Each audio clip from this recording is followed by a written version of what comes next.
사실 나 1, 2월에는 천슬라는 문제 없다고 생각을 했었어. 어?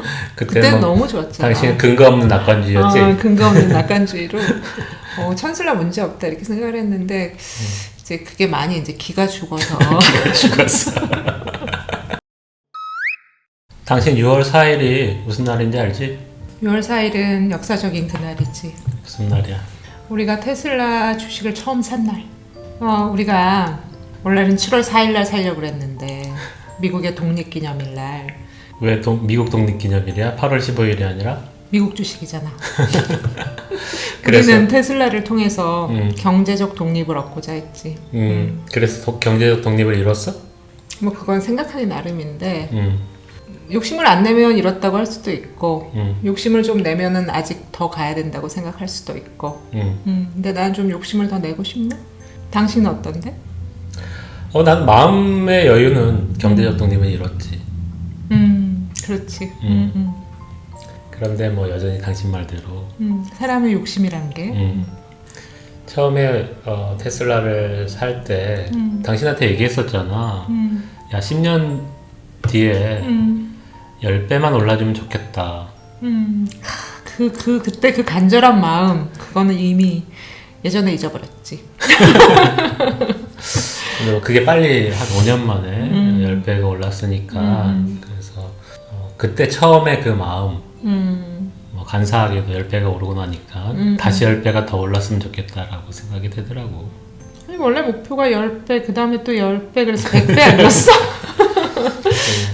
지금은 목표가 바뀌어서 야 테슬라 가지고 100배 수익 찍히는 게 지금은 그게 보고 싶다 뭐 그런 생각을 하게 되더라고. 그날이 오겠지. 다시 또 그날. 자 그러면 지난 6년 동안 당신은 테슬라 당신의 삶 혹은 뭐 테슬라 일론 뭐 이런 것들이 어떻게 변한 것 같아?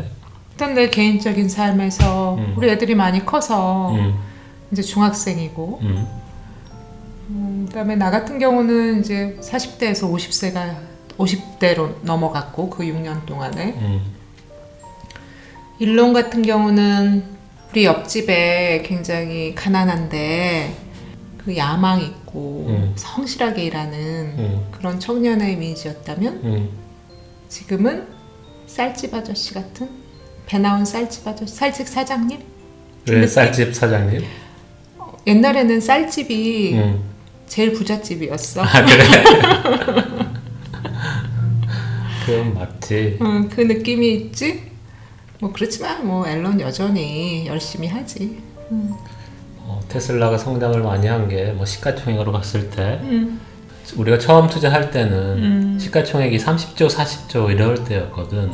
그랬지. 그래서 없어질지도 모르는 회사라는 이미지가 있었지.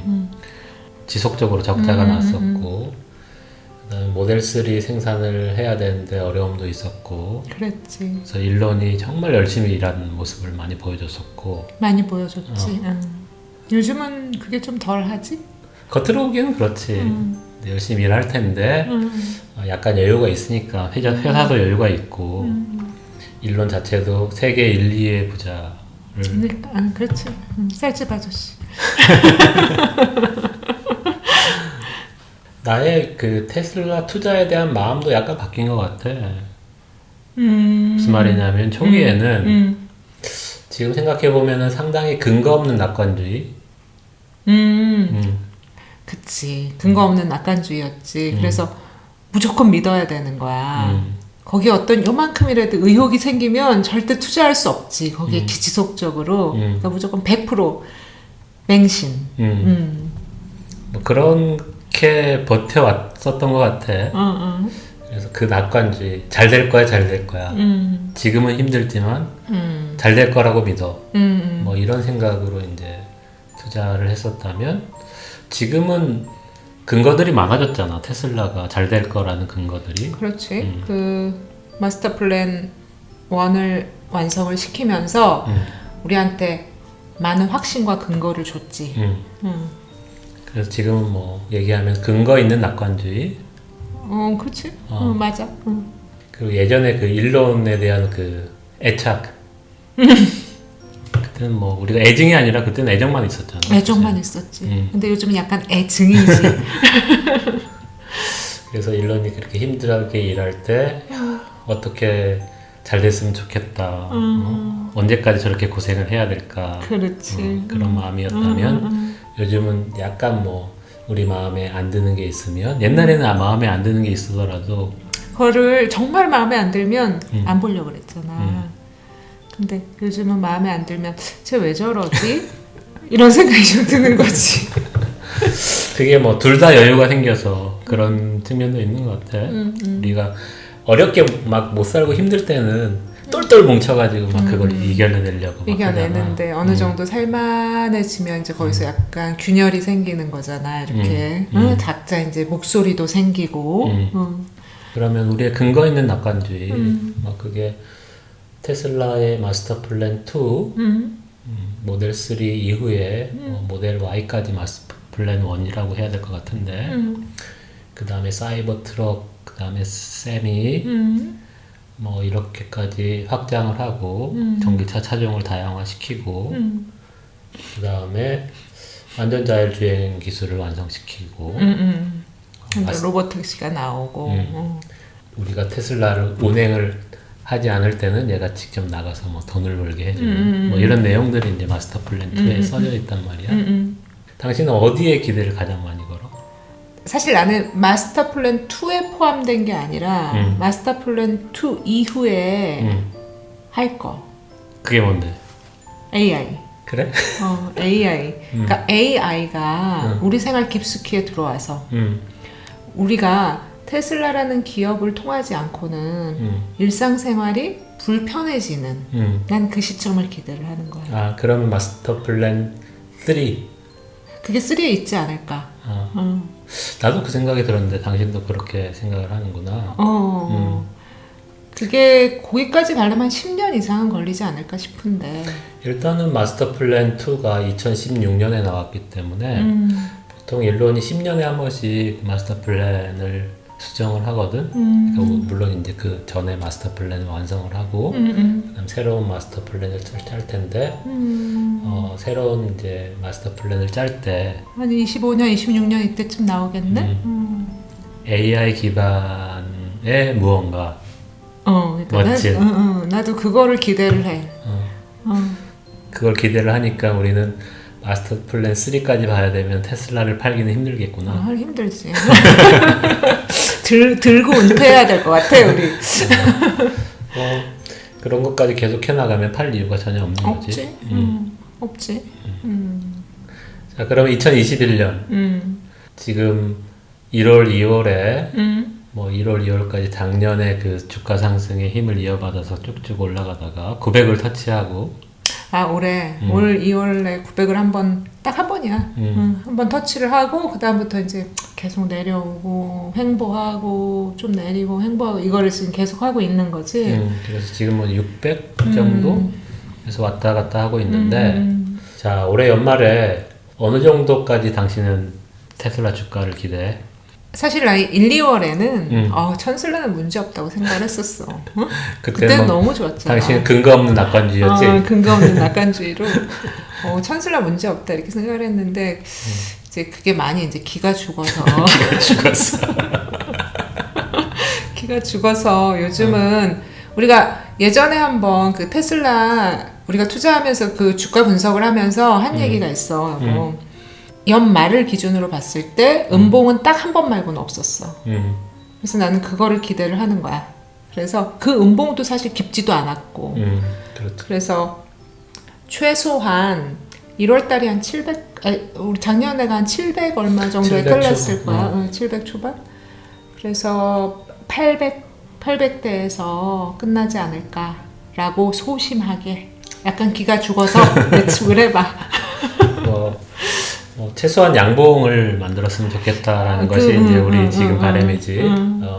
나도 마찬가지야. 이제 뭐 800을 넘으면 좋을 것 같고 가능하면 그래도 정고점을 뚫어서 그러면 더할 나위가 없고 정고점을 뚫으면 그 1, 2월에 들어오신 분들이 버틸 힘이 생기거든. 그분들이 장기 투자할 힘이 생기거든. 그래서 전고점을 뚫어서 고점에서 끝나면 좋겠고 그러면 이제 모두가 해피한 그렇지. 마무리 연말이 될 텐데 일론이 조금 열심히 더 해서 테슬라한테 크리스마스 선물 받고 싶다. 항상 크리스마스 선물을 거의 줘왔지 일론이. 올해도 받고 싶다.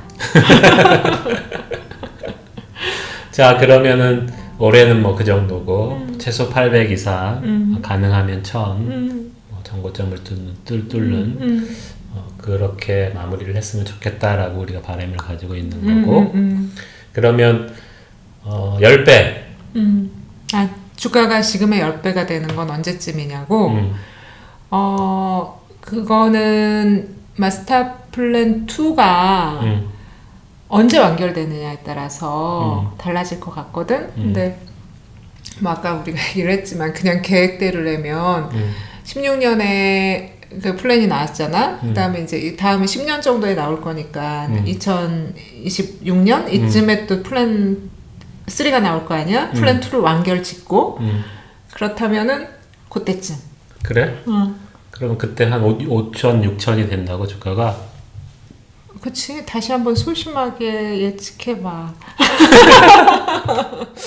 그럼 지금까지 우리가 투자했던 기간 정도 좀 지나면 또 이제 주가가 크게 레벨업 되는 시기가 올 거다라고 생각한다고? 생각을 하지. 최소한 30년 전에는 올 거라고. 그래서 그 다음에 마스터 플랜 3가 완성이 되면 또 한 번 점프를 할 거고. 그것까지 이제 다 볼 생각이다. 뭐 내가 저기 살아있으면 보겠지 뭐.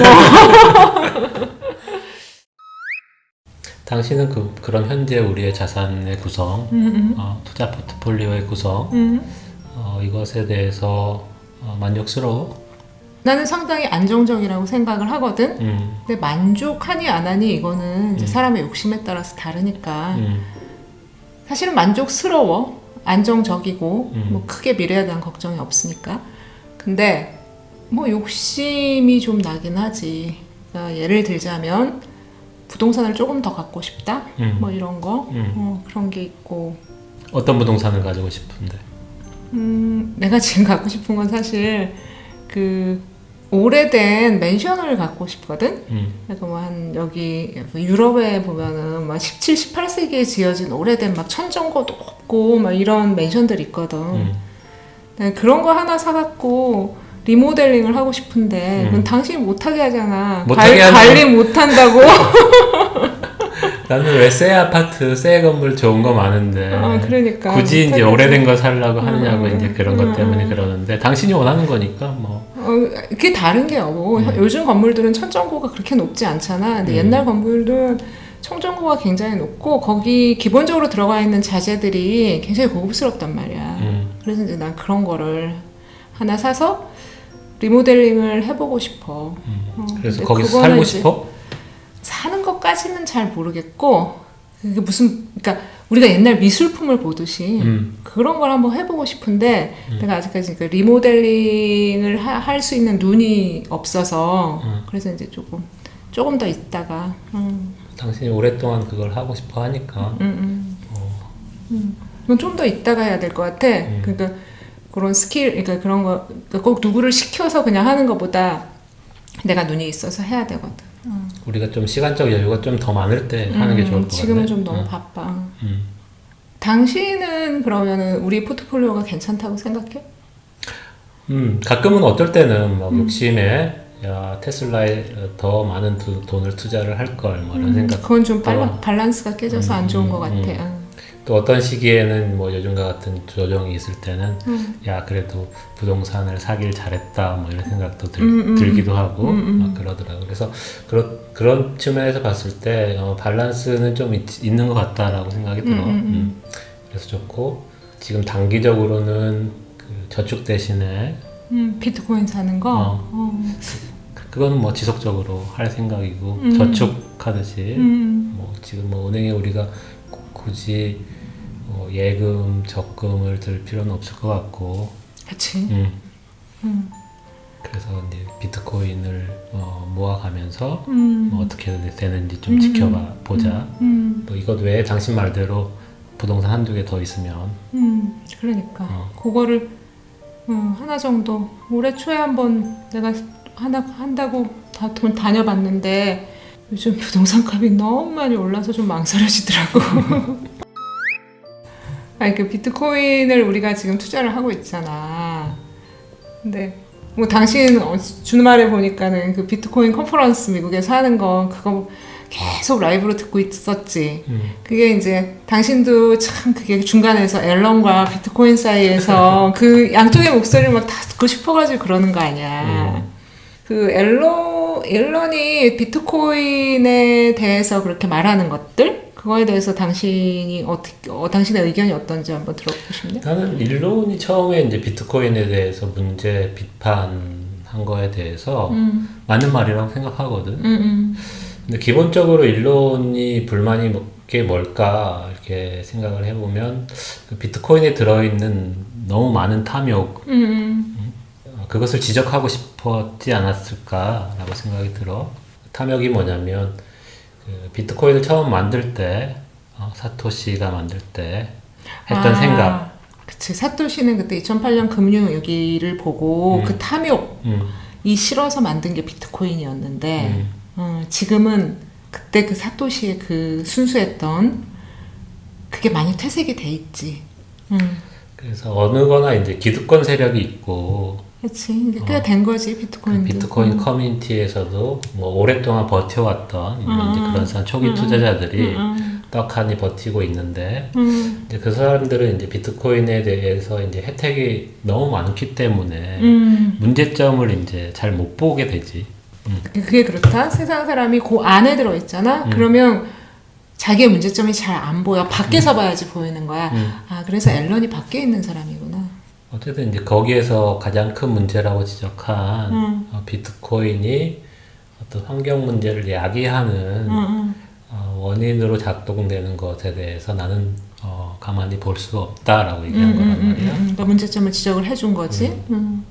그래서 거기서 이제 가장 이성적으로 반응한 사람은 이제 마이클 세일러가 이성적으로 반응을 해서 그 북미의 그 마이닝하는 회사들을 모아서 일론하고 이렇게 대화를 시키는 자리도 마련을 하고 그렇게 해결하려고 노력을 했는데 그 외에 이제 몇몇 그 비트코인 맥시멀리스트들이 감정적으로 대응을 했고 게다가 엊그저께 컨퍼런스에서 그 막스라는 사람 있잖아. 갓댐이라고 그랬나? 아니 fuck 일론이라고 fuck이라고 그랬구나. 욕했지. 공개적으로 그렇게 하는 장면까지 나왔는데 어쨌든 뭐 노이즈가 있지만은 그 문제점들이 지적이 됐고 또 이제 이성적으로 그걸 받아들여서 그 비트코인 커뮤니티 내에서도 그러한 문제점을 개선하기 위해서 노력을 하는 사람들이 있을 거라고 생각해. 그렇지.